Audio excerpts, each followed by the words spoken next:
I was born and grew up in Guatemala, Central America, and I lived there during the Civil War, during coup d'etats, during bombings and tortures and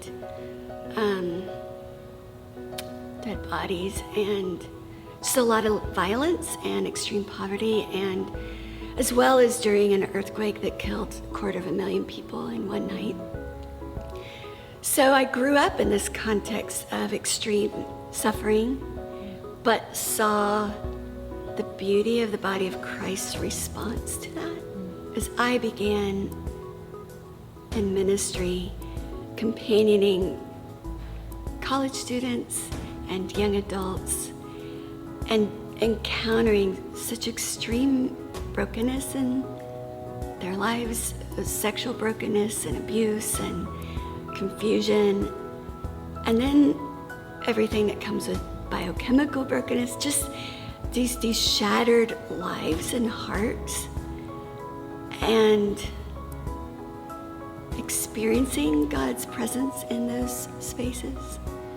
I would say then the underlying question that threads through it all for me is my own doubts and wrestling with God. Questions of suffering, the problem of pain, injustice. Why is this happening? Angry at why it's happening. And to some extent at the beginning, pulling up a chair.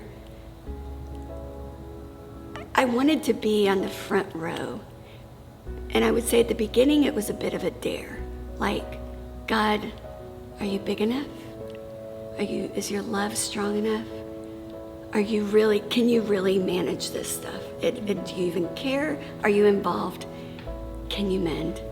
And seeing the way he would enter those spaces, understanding him as a suffering God, understanding him as a God who would go to such great lengths to the point of the cross, that he would enter suffering and be in solidarity with suffering, that he would respond with his love, not in tidy ways or tying up with a bow ways, but in collecting tears, in lament, and in healing.